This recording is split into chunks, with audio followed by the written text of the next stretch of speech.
What made you want to take an anime and bring it to live action? What made you say, yes, I will do this? The money. No, it wasn't the money. There was no money, actually. That is the best answer ever.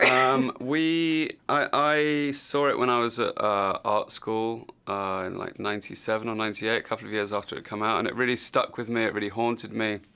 And I've always wanted to do a science fiction film, and Steven Spielberg approached me after an introductory meeting a few months later and said, "Are you interested in Ghost in the Shell?"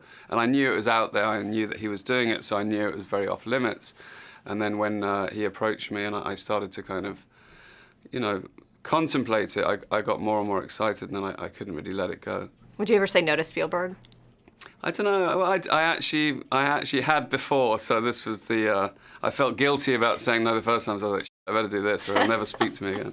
No, look, he understands it. He doesn't want someone on a project who's not really passionate about it. And I think my passion for the project, really got it to where we are now, because they're hard films to make. This kind of thing. There weren't thousands of people jumping up and down going, "We've got to make Ghost in the Shell." It was a hard sell. And I think, my passion kind of kindled Scarlett's passion, and once she was on board, we were kind of, in a better position to get going. Why did you want her to play the lead? She, to me, kind of embodies the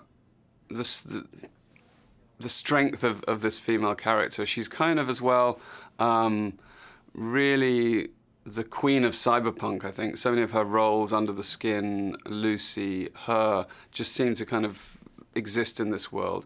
She's incredibly powerful, intelligent. She's kind of, in this role, it's a very masculine role, but she's playing it with the benefit of the female side, the emotion, the empathy, which really usually in a big kind of spectacular action film, it's always the male at the lead, but you kind of cut off so many of the other assets that Scarlett brings to it.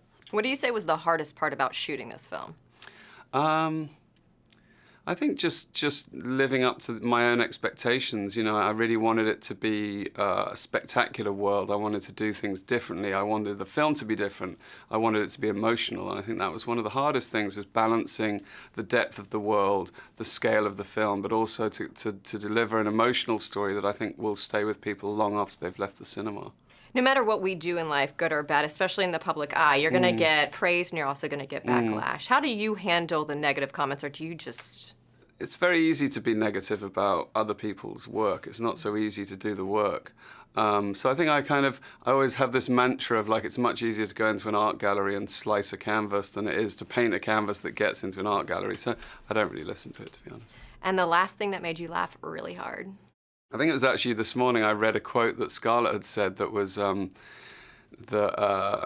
she was talking about this film, and she said that she had to, as a working mother, as a working woman, this idea of her coming back to her trailer and having to make sure she'd washed all the gunpowder off her hands before she breastfed her child, which I liked. It was like, it's good. It's a real human moment. Yeah, it is. Excellent. Thank you so much for your time. I Thank appreciate you. it.